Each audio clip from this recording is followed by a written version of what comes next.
I really wanted to make a video on Rivals to Orcane, but unfortunately, I just don't really like Rivals 2 that much. If only they'd nerfed that Loxodon character. Oh, okay, thank goodness, I can finally enjoy this game. Hey, I'm sorry for clickbaiting you all last time, but the new Rivals 2 beta is finally out, and I'm very excited to play Orcane. Now, I wasn't really joking in the intro. I haven't been enjoying the last couple of Rivals 2 betas, and I also think that Loxodon should keep getting nerfed every patch. Okay, I'll stop. During the last beta, I found out the shocking truth. I don't like playing Fleet at all.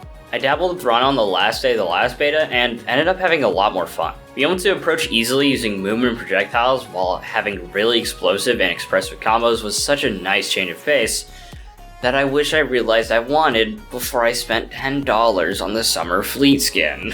So, I knew that I wanted to change, but I didn't want to commit to Rano, because I have two things I look at when I decide which characters I want to play. First is the gameplay.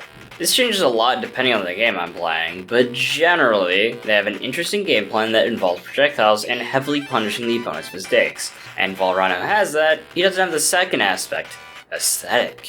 While it's very obvious that I have a type in fighting games, I also love Fleet's aesthetic because she's just very silly. Rano's peak character design, but he doesn't really have anything that personally resonates with me and makes me want to play him through thick and thin. So going to Rivals 2, I'm characterless. There's another platform fighter that I'm in the same situation with an aquatic character that has extremely explosive combos, that's blue, that has water-based attacks. That's right, I'm talking about Orcane from Fraymakers. I like Orcane and Rivals of Ether as much as the next guy, but while I know I'm a Malo main in Rivals, I had no idea who to main in Fraymakers, even though I love that game to death, despite the horrible netcode. I went through literally the entire roster before settling on just playing Orcane, and he's fun, but he's missing a lot of the fun stuff he had in Rivals, like a super fast forward air and interesting recovery routes.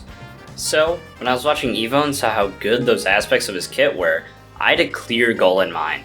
I was going to exclusively main Orcane for the 3-day beta weekend, and find out if I'd want him to become my permanent main, inspired by Only on Tuesdays' Character Crisis series. But, unlike that series, I'm trekking into unfamiliar territory since everyone is new to the character. I had 3 days to get used to the character, find out how he plays neutral, learn his combo routes, find ways to navigate disadvantage, learn his recovery options, and then I'll be about good.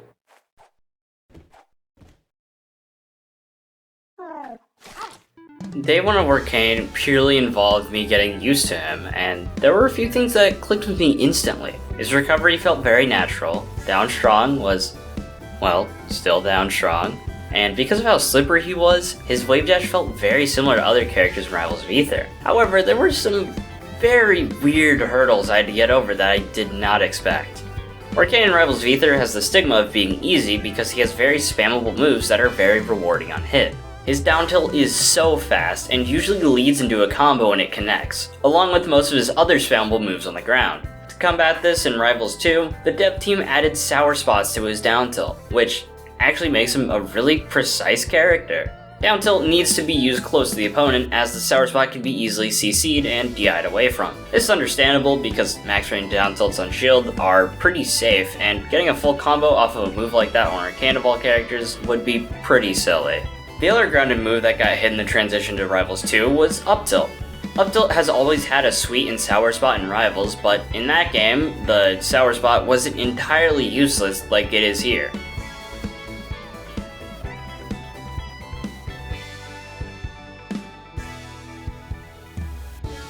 I understand that this difference is mainly due to the system changes, but it makes him feel really bad to play and led me to stop using the move the longer I played him because it just felt super punishing to use. The redeeming quality is that at least when you landed one of these sweet spots, you'd get a follow-up with his up air, which has a sour spot now. Okay, that's weird, but at least his back air feels impossible to hit. What's going on? Orcane up air is a super potent aerial kill move, but since it's an up air in Rivals 2, I guess it needed the nerf? It's not too bad since you can space for the sweet spot pretty reliably, but it just adds that extra level of precision on Orcane that, at this point, puts him above Claren on the precision chart. The thing that really makes Orcane tower over Claren on the precision chart is this back air. In Rivals of Ether, this move can be hard to hit when you're first learning the character, but since back air 1 combos into itself at ledge, you get at least 4 or 5 opportunities to hit the strong hitbox. In Rivals 2, however, landing back air is a chore. It's so small, and the first hit of back air doesn't really help it connect better, so you really just need to space it perfectly. But if you space it correctly, it's so strong, so it's definitely worth going for. I didn't have a long, overarching goal, like seeing how far I'd get in a tournament, mostly because pre-release tournaments are super toxic. So I decided to set smaller goals. The first one being, hit back air. The second one I set for myself was beat crouch canceling, because down tilt and up tilt really weren't cutting it. Looking past the nerfs going to Rivals 2, I figured out some of his biggest strengths in this game. The best of these, I would say, is his disadvantage. Even on day 1, I've been getting the most insane comebacks because of how hard it is to kill Orcane. In this game, you can see that I'm living to nearly 200% because of how shockingly heavy Orcane is in this game, while also being small compared to the other heavyweights. Oh my god! On top of this, Orcane has mix-ups upon mix-ups upon mix-ups upon mix-ups when it comes to getting back to stage. So, on top of taking less knockback in general, even when you hit Orcane off stage, you have to try really hard to actually seal out the stock. Even edgeguarding and ledge trapping monsters like Fleet can really struggle to prevent Orcane from getting back to stage. Near the end of the beta, I was getting contested more, but on day 1, the plethora of options available to Orcane made the ledge my happy place. The last thing I want to talk about on day 1 is Orcane's new moves.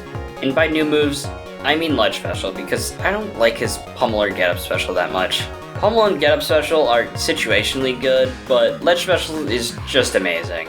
Ledge special allows Orcane to swim in the ground invincibly before re-submerging with a hitbox. And surprisingly, that hitbox is a combo starter. Catching people with ledge special usually means you can follow up with an aerial, so if they're at high percents, you can hit them with an up air after the ledge special to take a stock.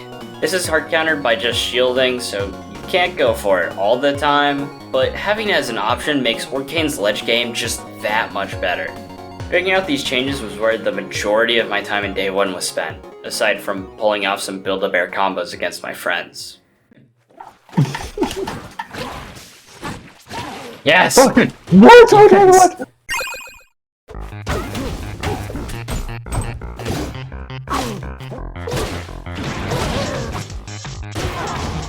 You gotta understand, Michael. But, like, I know, why? your brain dead, stupid ass, can't understand this, but there's a key that unlocks the potential and things. There's a key that I need to find for. Yeah, me too. Can I be real?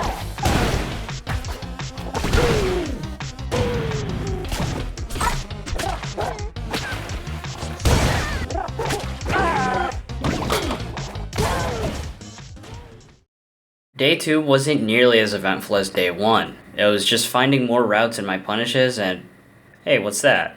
This is hydroplaning. Kind of?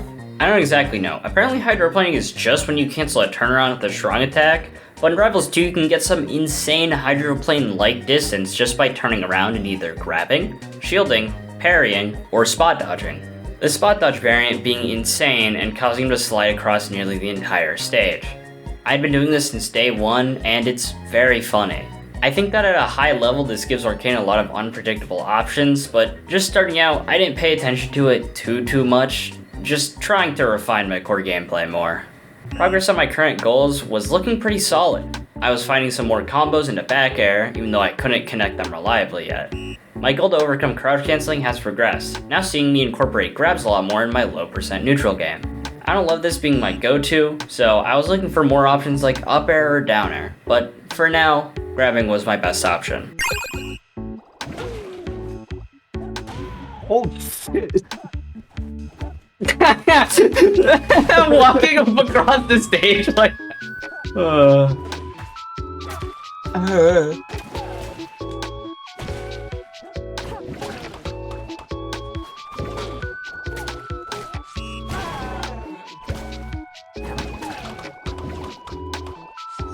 God, am I allowed to do anything? What the fuck?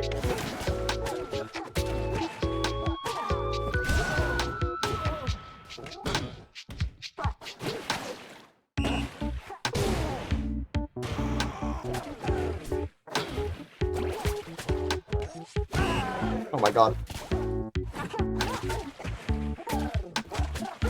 Oh my god! What was that, bro? What was that? Surprisingly, day 3 actually wasn't the last day of the beta, as I'd find out in the morning, so I actually got another day to see how I feel about Orcane, which I definitely appreciated. And going to day 3, I actually had a new goal: learning how to ledge hog.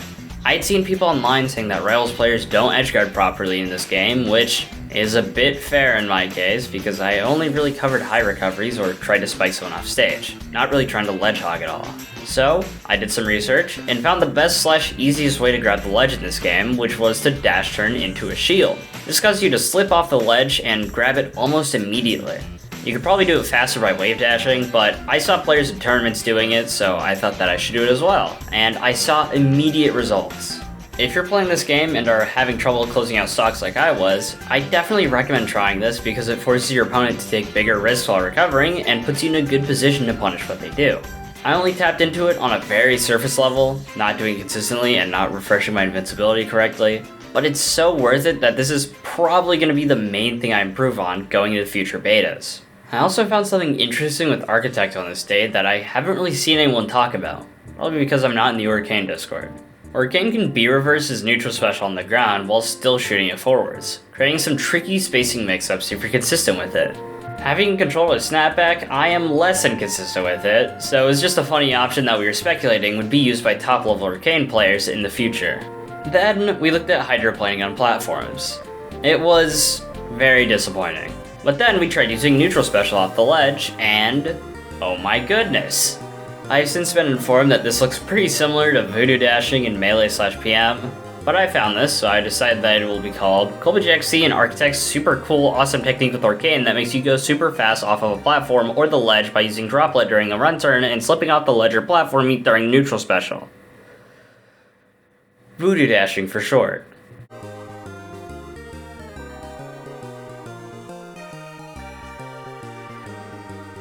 There's other intricacies to go into with this, and you can even do it forwards if you flick your stick back fast enough. Perhaps by using a controller with insane snapback? No, this still sucks actually, and every time I go for it, I get hit because the spacing on a platform is super tight. Maybe next beta. Going back to my goals, day 3 was the day where I actually started to hit back air.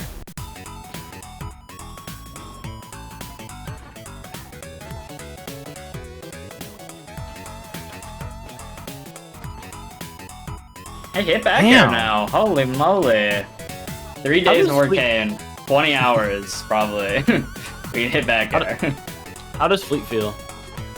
That was so nice! While I will continue to refine that skill the more I play Orcane, I was excited to cross that goal off my list and add a new one.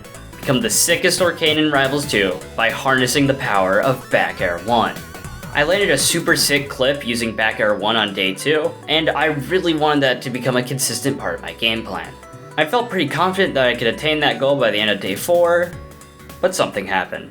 By the midpoint of day 3, I didn't feel very motivated to play Rivals 2 because of how the game felt at low percents. I assumed it was just an Orcane thing, but looking at the beta feedback later, the common sentiment seemed to be that this last beta had a pretty bad crouch canceling problem. Or ASCI down / floor hugging. Whatever it is. At lower percents, all that I felt like I could do was grab the opponent, which really sucked as Orcane because at most percents, I had to work to spaces down tilt and up tilt to not get them CC'd. But at low percents, I got CC'd anyways, so the answer was to just grab. This made low percents feel very one-dimensional, which I feel is the opposite of what crouch canceling or ASDIing down or floor hugging is meant to do. Instead of grinding out Rivals 2, I instead opted to do other, more fun things, like play Shovel Knight Showdown. I played Beakle a bit at midnight, but the chances I was actually going to grind out during day 4 and complete my remaining goals were very low. That was really neat.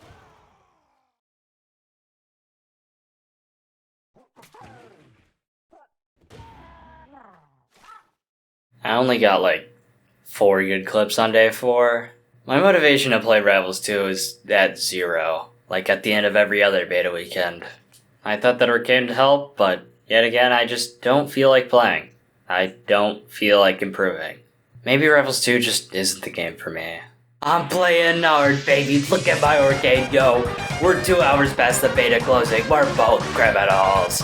You'll never take me alive, Dan. To get me off Orcane now, you'd have to pry my controller out of my cold, dead hands. Overall, I think Orcane is a very fun character.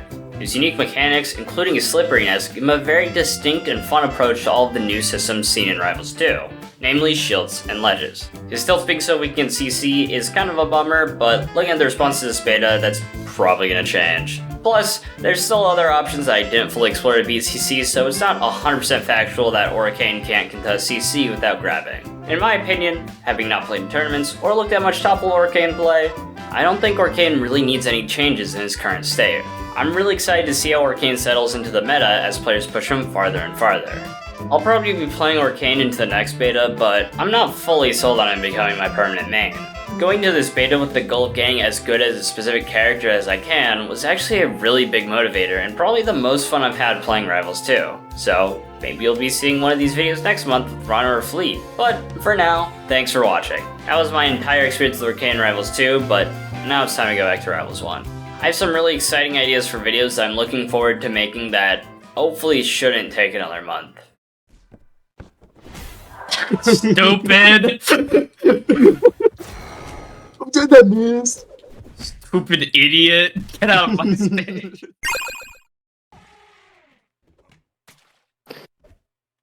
Dude, what the fuck? That was freaky. What the fuck? Dude, no. Maybe you're supposed to tell me you gotta grab me, hold me for a second, and then lick. Listen, talk to Tomorrow Me about tomorrow plans. I'm getting a glimpse of tomorrow me. See how he's visiting me. I had a vision of tomorrow me, by the way. What's he gonna do? Oh damn, I think this motherfucker's gonna call out. Shit. Dang, that's tough. That's tough. I'm sorry to hear that. That sucks for Friday me with the paycheck. That fucking blows. Friday me is gonna be so pissed. $2 for the record. Why? Because that was a flaw in my Orcane game plan, but it's not the key. It's not the one piece. Oh, it didn't tell you I was going to give you the one piece. I said I can give you one thing that I could see that you could do better. That's it. Yeah, And but it's you not agreed to the... give him $80 billion, and now he has a like. No, but it's already back in my account. Like, are we looking at the No, it's okay. You're able like, to steal money from his account?